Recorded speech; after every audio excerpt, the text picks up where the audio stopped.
عقل جيسة الله بركة ما شاء الله شيخ محمد غير بدن الله سيا وحواي وحيابه دتك ما أنت أيضا اللي ياباي نكون وحجر هذا ماشي أنا صار مركز ولا شغال كم تجيني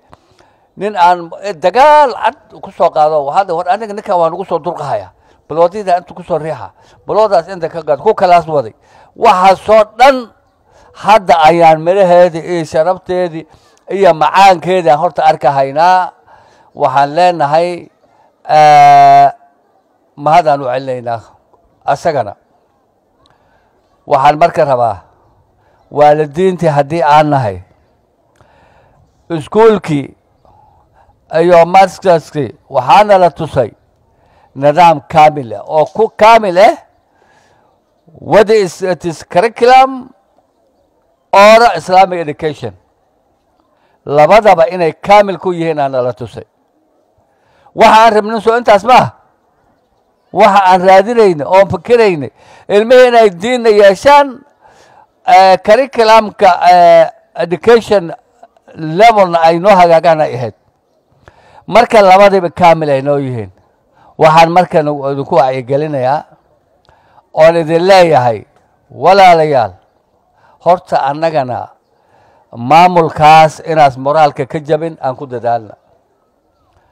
maamulkaas anaas moraalka ka jabin moraalkooda aan dhisna macallimiinta mushaarkooda ay helaan koobka shaaha iyo laanjkooda meeshan ay ka helaan ayagana ay moraalka u dhisaan macallimiinta ay isgarab qabsadaan aan ku dadaalna wixii dheeri ah inaan samayno hataa waxay naga codsadeen hataa wax ka dheeri inaan samayno inaan ku talagalno oo fiidi horta aan walaalayaalow miiska saarna nin walbow soddonkan beri aan ku sii talagalno sababta oo haddaan bixin waayna macallimiintii moraal jabe maamuliintii mas-uuliyiintii lacag waxay qaban lahaayeen ma qaban karaan ilaa macallin aad mushaar siinin يا نوال بعيد ولا هاي نوال بدن ولا هاي نوال بحكور تاريخ صدر نوال بمشار كو حساب تمام معلن كهدين كي برنسبل كهاي برنسبل كي سكول كا هديم يو منجه يو كوميتي دي يو كلي هديم معلمين مشار لسنين معلن كي ما لو قصب كراين الله بي توان كجلاس كرا ما لو قصب كرا marka anaga waxaan idin ka codsanaa horta number 1 in aan horta ku talagalna arintaas number 2 macallin waxa ka dhawaajiyay masaa wuxuu ka dhawaajiyay wuxuu dhahay ilmaha dharka dilacsan waa runtiis sababtoo wiilna dhar baasan su'aal shaat baasan oo qurux badan asxari yahay isbaad kaba qurux badan asxari yahay kuna su'aalku waa dilacsan yahay shaatiga waa dilacsan yahay kabay waa kala nooc markii la soo fiiriyo asagana waxaan as arkaa canuga ilmahaas markii isku niyad ma noqonayaan ilmahaas isku niyad ma noqonayaan waxaan leeyahay aan ku dadaalna aan u nadiifina tabarteena intaan kari karna dadaal aan muujina waxa haddaad ku fakarta ood ku dadaasha dharkaan wanaajisa waxaan aad u wanaajisa fiidaan aad ku sii talagasha nidaam haddaad samaysa ilaahayna waa kugu kaalmaynaya ma waxyaalo maaragtay afkooda Soomaaliga oo qosol qurux badan ay maaragtay noogu soo bandhigayeen marka waxa kale oo ogaaday anugu markuu ku heesay luqadiisa hooyo ama ku gabyaay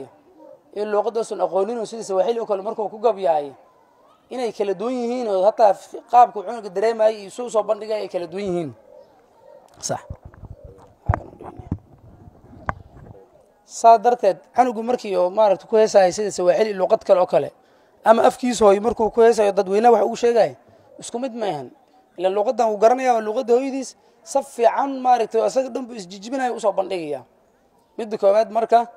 taas horta aad ula yaabay macallimiinta aad bay u mahadsan yihiin waxa kale inaan ka hadlaan rabaa wax yar aad maaragtay iskuulkan aad ugu fiican yahay oo aan la yaabo waxa kamid ah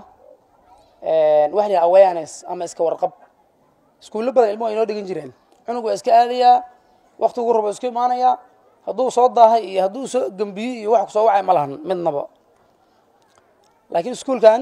cunuga hadduu daqiiqooyin soo daaha macallinku kula socdaa lambarkaaga hoysta waa kusoo wacaya macallin cunugii waa soo dahay saacaddan intaa soo daqiiqaa la joogaa waa soo dahay marka iska warqab waxaa la yidhaha aad halkaa ugu jiro taasna aad baad ugu mahadsantihin macallimiinta waa arrin aan aad ula yaabay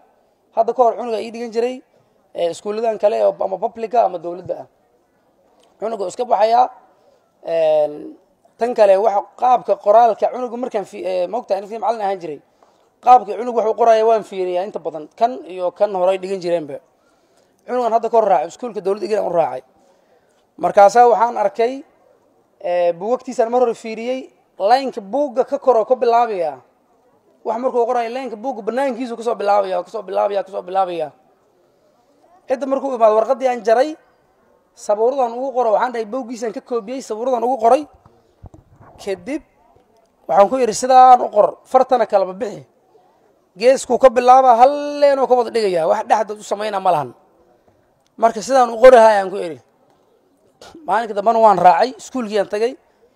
macalimadii aan tuso waxaan dhahay qaabka u qori jiray bal hadda say u kala duwan yihiin fiir saan ugu wad hadda kadib hadduu si qaldan u qoro ka control waa yahay maalinka laga bilaabo wixii ka dambeeyey macalimadii waa fiirin uu yidhi waxay leedahay suu aabbaha u qor ku dhahay u qor casharka soo ma jeed suu aabbaha u qor ku dhahay u qor marka xoogahaas ka warqabka afraad marka waxaan kusoo wada sheekada waan hilmaamay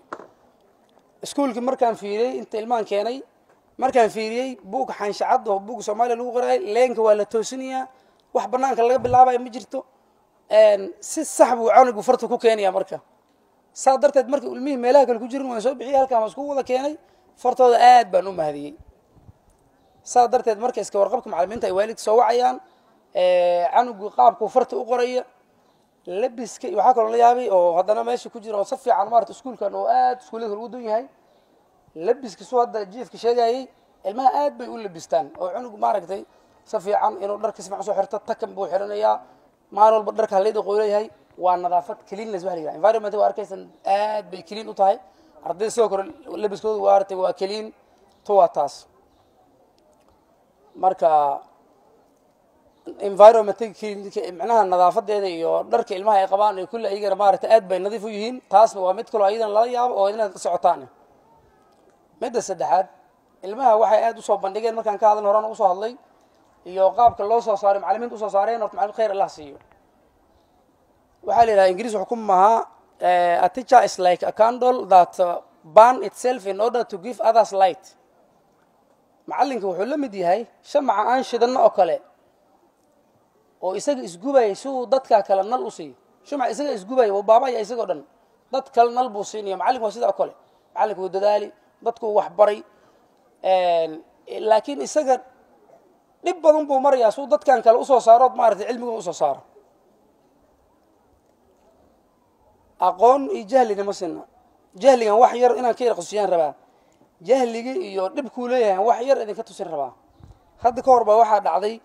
nin waxaa la yidhi farna aan aqoonin afna aan aqoonin weligiina waxaan aqoonin oo baadiye iska joogi jiray un magaalo iyo wax meel far ku qoran iyo toon aan aqoonin baa isagoo baadiye jooga geelna la jira roob baa ku da-ay waa qarqaray waa macnaha xoogaha roobkiyaa ka batay intii uu qarqaray buu yara suuxay meel ku dhacay isagoo yara suuxsan oo meel baadiye kusoo xanuun kalena aanan qabin ayay niman qolo baabuur watay soo mareen oo qaadeen oo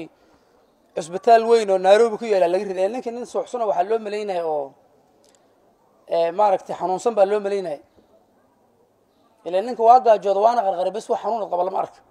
cusbitaal weyn oo Jomo Kenyatta baa la geeyay cusbitaalka marka la geeyay ninka xogaha xanuunbaabay lagu duray oo soo fiicnaaday wuxuu arkay isagoo meel qurux badan jiifo dharkii hore wasaqda lahaay oo geela marka la jiray qabin aanan qabin dharka loo qurux badan xiran meel nalal lahoo faanan lahoo sayr dadka la socodsiinaya isagoo ku jiifo is arkay kaasoo yaabay qoraalkana ma yaqaan waxa isbitaalka ma fahansana kaasoo yiri Allah waa dhibatay waxaana joogtidna waa jannadii aad gashay janno u malay moogtahay meeshaan isbitaalka ani waxa malay isbitaalka ma ogo janno u malay inuu soo dhintay janno galay oo malay alxamdulillah Allah wada mahadsan jannadan iska la loo imaaday waray waran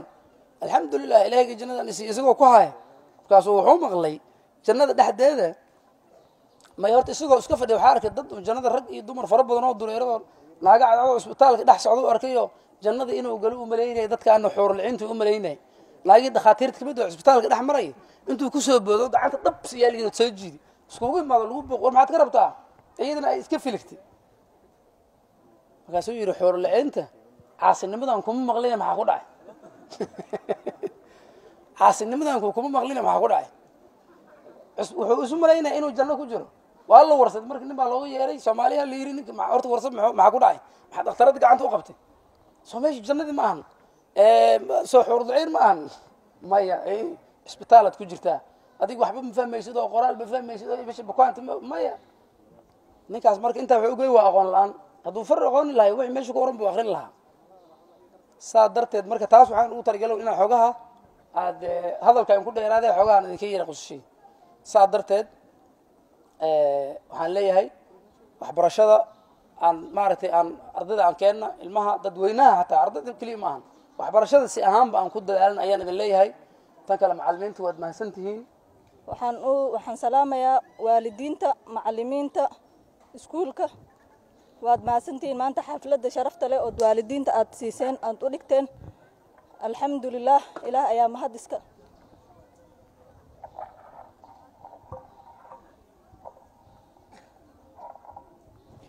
ilaah ayaa mahad iska leh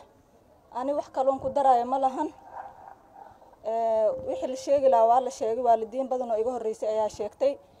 marka ani hal mid ayaan ku darayaa ardaydii waad arkayseen bb2 meesha markay taagneed wixii ay sheegayeen tii ugu dambaysayna waxay ahayd hooyo iyo aabo school feeska hala bixiyo marka macallimiinta school feeska hala bixiyo ardayda waalidiinay aan ku dadaalno inaan school feeska bixino